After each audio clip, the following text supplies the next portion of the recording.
ಇಂದೇ ಡೌನ್ಲೋಡ್ ಮಾಡಿ ಮತ್ತು ನಿಮ್ಮ ನೆಚ್ಚಿನ ಶೋಗಳನ್ನ ಆನಂದಿಸಿ.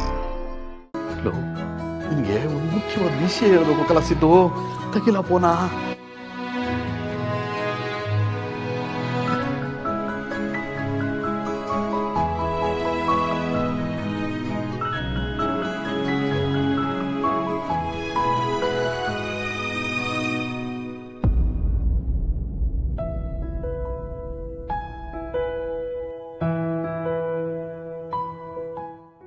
ಅಲ್ಲ ರೀ, ಇಷ್ಟೊತ್ತಾದರೂ ಎಲ್ಲಿ ಹೋಗಿದ್ದಾಳೆ ಅಂತ ಗೊತ್ತಾಗ್ತಾ ಇಲ್ಲ.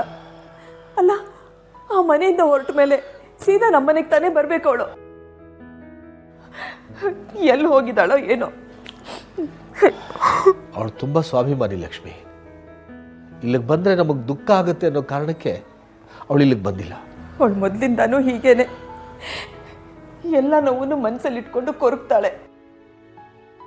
ಯಾರಿಗೂ ಏನೂ ಹೇಳಲ್ಲ. ಅದೇ ಇವತ್ತು ಮುಳುವಾಗಿದೆ ಅವಳ ಜೀವನಕ್ಕೆ.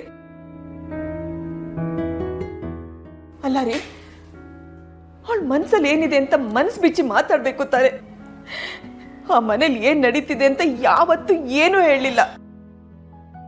ನಾನು ಯಾವಾಗ ಕೇಳಿದ್ರು ಅಮ್ಮ ಇಲ್ಲೆಲ್ಲ ಚೆನ್ನಾಗಿದೆ ಚೆನ್ನಾಗಿದೆ ಅಂತಾನೆ ನನಗೆ ಹೇಳ್ತಿದ್ಲು. ಈಗ ನೋಡಿ ಯಾವ ಹಂತಕ್ಕೆ ಬಂದು ನಿಂತಿದೆ ಅಂತ. ನಮ್ಮ ಮನೆಗೆ ಗಂಡು ಮಕ್ಳು ಅಂತ ಅನ್ನಿಸ್ಕೊಂಡಿರೋರು ಸರಿಯಾಗಿದ್ರೆ ನಮ್ಗೆ ಈ ಪರಿಸ್ಥಿತಿ ಬರ್ತಿತ್ತ ಲಕ್ಷ್ಮಿ? ಹೆತ್ತವ್ರು ನೋಡ್ಕೊಳ್ದೇ ಇದ್ರೂ ಪರವಾಗಿಲ್ಲ, ಆದರೆ ಒಡ ಹುಟ್ಟಿದ ಅಕ್ಕ ತಂಗಿರ ಬಗ್ಗೆ ಪ್ರೀತಿ ಕರುಣೆ ಬೇಡವಾ ಇವ್ರಿಗೆ? ಇಬ್ರು ಹಾಗೆ ಆದ್ರು. ಮನುಷ್ಯನಿಗೆ ಸ್ವಾರ್ಥ ಇರುತ್ತೆ, ಒಪ್ತೀನಿ, ಆದರೆ ಅದೇ ಜೀವನ ಆಗಬಾರ್ದು. ಅಥವಾ ಇವ್ರಿಗೆ ಪ್ರೀತಿ ಸಂಬಂಧದ ಬೆಲೆನ ನಾವು ಸರಿಯಾಗಿ ಅರ್ಥ ಮಾಡಿಸ್ಲಿಲ್ವೋ ಏನೋ.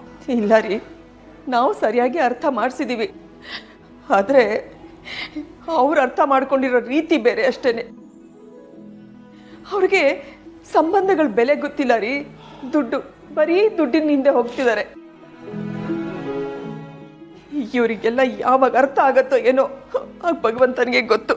ಕನಿಷ್ಠ ಪಕ್ಷ ನಮ್ಮನೆಗೆ ಹಿರಿ ಮಗ ಅನ್ನಿಸ್ಕೊಂಡು ಸಂತು ಸರಿಯಾಗಿದ್ದಿದ್ರೆ ಭಾವನ ಆ ಮನೆ ಬಿಟ್ಟು ಆಚೆ ಬರೋ ಪರಿಸ್ಥಿತಿ ಬರ್ತಿರ್ಲಿಲ್ಲ.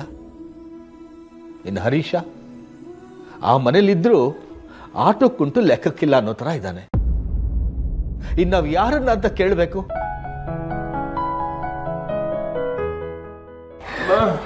ವೆಂಕಿ, ಚವಿ, ವೆಂಕಿ, ಭಾವನೆ ಸಿಕ್ಕದ್ಲಾ?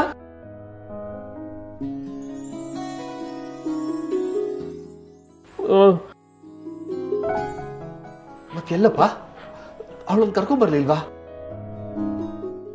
ಅದು ಮಾವ, ಭಾವನಾ ಅಕ್ಕ ಅವ್ರ ಫ್ರೆಂಡ್ ಮನೇಲಿದ್ದಾರೆ. ನಾವಿಲ್ಲಿಗೆ ಬನ್ನಿ ಅಂತ ಎಷ್ಟೇ ಬಲವಂತ ಮಾಡಿದ್ರು ನಾನು ಬರಕ್ಕಿಲ್ಲ ಅಂತ ಹೇಳಿದ್ರು. ಲಕ್ಷ್ಮೀ ನಿವಾಸ